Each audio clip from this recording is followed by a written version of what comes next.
Hello everyone, it's Thursday and you're watching Within the Frame. I'm Kim Bo-kyung. Today is National Adoption Day. It was established in 2006 to improve public awareness about adoption and have a chance to look into the rights adopted children should have. Now, according to some reports, the number of international adoptees from Korea since the Korean War amounts to more than 200,000. An eye-catching film was released recently titled Return to Seoul, which portrays the mixed emotions of one Korean adoptee who decided to search for her biological father.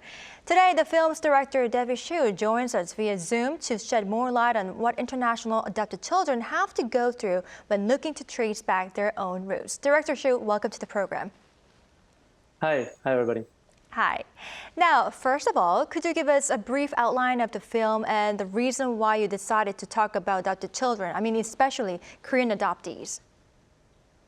Well, I would say the story kind of came on me because the first time I ever went to South Korea was in 2011 for Busan Film Festival to show a film. It's not my story, but I happened to be with a friend of mine whose story is the one of the character of the film. So her name is Adoptive, and basically I was with her when she met her biological father in a small town close to Busan. And so it was me witnessing that moment of very important for my friend that kind of stayed with me emotionally. I was very shocked by seeing that, also because he was very different than what I would have expected. And years later, as a filmmaker, I remember that moment and I talked to my friend and suggested the idea that I would like to make a film based on her story. And that's how Return to Seoul was initiated. Yeah. Right, I see. So it was your friend's story. Interesting. Now, there have been other films about Korean adoptees, but Return to Seoul is different in that it veers away from a cliched view of the topic and focuses more on the reality and mixed emotions faced by these adopted children. Now, could you describe the unique characteristics of Return to Seoul? I mean, what message were you trying to send? Actually, I was talking to my friend Laure that once I witnessed the scene with her biological father and grandma, and we discussed about it. And she told me that she finds herself often frustrated with the usual narratives and stories, not only film, but can be documentary or real TV or TV reports about such adoption stories. And she felt that her own experience, what she has experienced when she was to South Korea, when she was meeting her biological parents, her feeling was not exactly the one that she saw in more classical narratives and stories. So I was intrigued. I make research, and I would say, I don't know if there is a message in Return to Seoul, but definitely one of the goals of the film was trying to make a story which is not the typical story that people used to watch and used to imagine they will see in such story, but trying to show a perspective that maybe is more faithful to the complexity of such situation in which, for example, let's say the reunion with the biological parent, that usually it's bring the closure to this kind of story, which is at the end of the TV report or at the end of the story. Here is mostly arriving at the beginning and more open, more question, open, more difficulties to the adoptee that will need to kind of confront this new question and these new interrogations. Yeah. Right, I see. So it focuses more on the reality and the difficulties or emotional hardships these adopted children had to feel when arriving to find their roots and parents. Right. Now, Director, you are Cambodian French, and you first visited Cambodia, as far as I know, at the age of 25. Is that correct? Yeah, which is exactly the age of Freddie in the beginning of the film when she first returned to Korea. Right, I see. Now, in what way were your own thoughts and experiences reflected in the film? I would say yes. The thing I should say is that first, as you understand, this is not my story. Freddie's story is not my story, but somehow I found myself connected in a way. I'm not adoptee, but the fact of having grew up in a country, France, that was not the country of my parents, the fact that I decided out of an impulsion, like Freddie in the beginning of the film, to go to Cambodia without knowing nothing about, let's say, the country of my origin, of course, is a similar story than Freddie. And so I could try to dig into my personal feelings and emotions and the kind of question I went through while going back to Cambodia, while confronting myself to the country of my roots, my heritage, and in the same time having to confront myself with the total ignorance that was mine, not knowing anything about this country, this culture, the language, the people. So for sure, I put a lot of myself somehow intimately into the film. And yeah, I think that's what we need to do as a director. Right, I see. Now, director, you chose actress Park Ji-min to tell the story of the protagonist, like you said before, 25-year-old Freddie, who has to show mixed emotions and deep frustration over having an identity crisis. Now, what made you ask Ji-min to star in the film? So Park Ji-min, who plays the main character, she's actually a first-time actress. She's an artist, a visual artist every day in her daily life in Paris. I make a big casting and I try to find the right person. I also met like Korean adoptees because Jimin is not an adoptee actually. And it was fascinating experience to hear the stories, but I couldn't find the right fit also because, as people might know, it's a story of people who are more born in the early 80s and Freddie needs to be 25 at the beginning of the film. And somehow I would say by chance and accident, I met Jimin because she never wanted to be an actress, and by talking to her, there was so many coincidences and common points between her and the character. And when we started making casting tests with the camera, she just revealed herself to be that kind of natural born actress. So it was really incredible to work with her. She challenged us, I would say, with her the way that she will kind of question as well the habits of cinema, the habits of the rules of industry, and she really fully inhabited the characters. So the performance that she gives really bring out all the emotion that I wrote in the script that also came from the story of my friend, but really put on screen in a very raw and natural way. So I think she's really a revelation in the film, and I'm excited for the audience to see her in the film. Right, I'm excited as well. Now, a director, the film has earned multiple awards and nominations from international film festivals, including a nomination in the Uncertain Regard Award category at the Cannes Film Festival last year. What aspects and parts of the film do you believe were recognized by not just critics, but also viewers? I think there is different things, but if I try to I try to listen what people have told us, Jimmy and me, and at the end of the screenings, because we show the film in so many different countries in the world, in Korea, in France, in America, in Taiwan, in Hong Kong, and it's interesting to see the universality of the reactions, because I'm not only facing people who understand and who know previously about the history of Korean adoption, so people are interested to know more, but mainly a lot of people, especially young audience, resonate a lot with the story of Freddie. They tell us that this is not their story, but they resonate because they understand the feeling of Freddie. So I believe that somehow the film question themes of identity. It's very contemporary stories of being between two cultures. So the diaspora people, the people who feel to be between different identities, the people who feel that they don't belong in only one box, but they feel a bit confused into knowing who they are and where they go. It's very, very universal feeling. And I believe that the film kind of touch and resonate with a lot of people having this kind of thoughts. So that's explained why the film was kind of acclaimed in several places. Yeah. Right, it's definitely interesting how many different viewers could feel the same, universal feelings like you have mentioned. Now, director, I saw that you have talked about the burden of telling this adoption story to a Korean audience. What were your concerns and how did you manage them? When I first got interested in the story, I didn't know it was that famous story in Korea, I must say. So when I started talking to Korean friends or people from the industry in Korea, I understood that it's a national story. It's something that is very painful for many people. It's also a story that is very famous and has somehow been documented a lot, in TV, in news, in reports. So I maybe found myself a bit troubled into first my legitimacy, because again, that's not my story, and also the pressure and the responsibility of how to tell that story, which is not mine.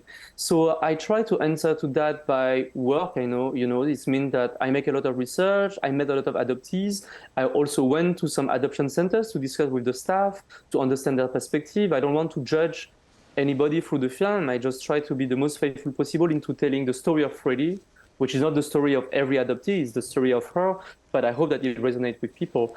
And I was really helped as well, I will say, by the cast of the film, amazing actors like Oh Gwon-look or Kim Sun-young that were extremely useful to like give me also their insight, and also by my crew, the head of department, Jimin herself, who is Korean. So there was kind of a collective work to try to attempt to reach certain authenticity for the film, because of course, when you tell real story like that, you don't want the film to feel fake. So I hope that the people will see that effort into making a real authentic film. Right. I mean, just by hearing it, I can feel the efforts that you put in for this film. Now, Director, today is actually National Adoption Day in South Korea. For all of those Freddies who are going through their own version of an identity crisis, are there any words that you would like to share with them? Well, first, I think it's a great thing that such day exists, and I'm happy that the film can be also released during that moment. Actually, it's a coincidence, but it's great. What I understood talking to a lot of adoptees before making the film, when I was making the research, but also after, because screening the film, I got to meet a lot of them, not only in Korea, but also in Europe and in the US. Many of them said that one of the pain that they feel is that they feel that it's hard for them to feel to be understood by people, including sometimes by their adoptive parents, including sometimes by their friends. And so I hope that having such Adoption Day, the exchange, the people talking about their experience, having a film like Return to Seoul in the theaters and globally released can help having this experience shared. I think it's just the beginning, it's not enough. And I think that it can help people to understand the feeling of the adoptees, but also adoptees feeling that maybe their voices are a bit more heard and their experiences are a bit more understood, even though it will be a very long process and an ongoing process. That's what I feel, yeah. Right, I see. I hope many viewers could be able to relate to the story that you have put in through the film and think about the adopted children and their experiences along the way. All right, thank you to film director Davy Chou for sharing in-depth stories behind the film Return to Seoul. We really appreciate it. Thank you. All right, on film is not the only area where adoption stories can be acknowledged. Marking the 70th anniversary of overseas adoption, KADU, the Korean Adoptees Diaspora Art and Culture, hosted an exhibition titled Motherland, which recently came to a close. Artworks by 30 Korean adoptees from 13 countries share their experiences through art pieces, and our second guest, Kim Mi-sun, is one of them. Mi-sun, welcome to the show. Hello, thank you for having me. Hi. Now, first of all, could you briefly tell us what message the Motherland exhibition was trying to send? And in your view, what was the significance of holding such an exhibition in South Korea? Well, I think Motherland exhibition was really a way to bring awareness to the Korean public that, as you said, it's the 70th anniversary of that Koreans have been sending children abroad for transnational adoption, and yet it still continues to happen. And I think it was also a way for Korean adoptees, a chance for us Korean adoptee artists to express for ourselves in our own work how we feel about the motherland, how we continue to grapple with a sense of identity, despite the fact that our story is very much a Korean story, even if it's not seen that way sometimes. Right, I can surely see why it's so significant. Now, I'd like to focus more on your own art. Could you briefly tell us about the art pieces that you shared in the exhibition, and what experiences did you try to reflect through your artwork? Sure. I had 4 pieces in the exhibition. The first one was an image of a young child holding sort of like a mother's child. And that was significant for me because Kajima was the name of the piece. And it was the first word that I remembered when I started trying to relearn Korean. It brought up feelings of my reluctance to let go of Korea, and also my desire to not have Korea let go of me, as well as my birth family. The second piece that is shown on the screen right now is Land of My Morning Calm. Growing up, that's what I was told Korea was. It was the land of the morning calm. And when I came to visit in Korea in 2018 to try to find my birth family, there was this overwhelming sense of grief and mourning that I felt. Not just myself personally, but I could almost sense the grief and the mourning that is so invisible and intangible amongst the Korean people, the mothers and the birth families that had to lose their children. And then prayers and wishes is sort of my hope for Korea, my hope for the future of Korea, that things will be better for Korean children in the future and that they don't have to experience what I went through. And then last is Oma and I, which is a portrait of my birth mother and myself, partially sewn together. Right. I wish I could have been able to see those pieces, with my own eyes. I heard your own younger sister was there to see some of your pieces, though you couldn't have a chance to meet her yet, and was very much touched by your Amma and I that you mentioned just right before. What did you try to say through Amma and I, and what part of it do you believe touched her the most? I think one of the things that is really difficult for adoptees when we return to Korea is the language barrier. And oftentimes things get lost in translation and we're not really sure what we are trying to say to our birth families is really, truly crossing over. And I think art has that power to be able to speak through language to the heart. And for my sister, she really felt what I felt, the sense of loss, the sense of separation. And I think as a young mom too, I can't imagine being separated from my own children. It would feel like I was torn in half. And so this was sort of that representation of my pain, my grief, as well as my mother's. Right, I see. I myself can see feel the pain through looking at the piece. And I understand you have found your original family, though I have heard that you haven't had a chance yet to meet them. Could you share with us your experience of the process of finding them, and how was it, and what was the most difficult part? Sure. I started in actually about 2001. I reached out to my agency for information. And at that time, they didn't respond at all. So I felt very disheartened. And it was very scary to reach out in the first place. So I kind of stopped. And then when I became pregnant with my first child, that spark of desire to reconnect began again, because I didn't want that same trauma to be passed on to my children, that I wanted them to have some kind of connection to Korea. I think the difficult thing about the reunion process is firstly the language barrier, but also that as adoptees, we really feel like our history, even though it's our life, is very much a mystery, and sometimes information is withheld from us. And that can be very frustrating. And the time and length that it takes to find the distance to travel to Korea, all of that is very difficult. Right, I see. Now, Misan, according to the Health Ministry, from 1955 to 2021, around 170,000 Korean children were adopted internationally. And if unofficial data is added, the number rises to 200,000. For international adoptees from Korea, what could the government do to help them find their own identity? I think most of all, Korean adoptees, we want to be embraced. We want to be recognized and acknowledged by the Korean people, by the Korean government. And that I think one tangible way that they could do that, well, for two things. One, to stop transnational adoption, but also the second is to perhaps recognize our Korean citizenship again. We didn't choose to lose that. That was on, that just happened to us. And so right now it is possible to get our Korean citizenship back, but it takes a lot of bureaucracy to get through, and the trauma of trying to learn the language can be really difficult. So if there's a way that they could make an exception perhaps and just recognize us as Koreans, because like I said, our story is a Korean story, and we are Koreans. Right. Right.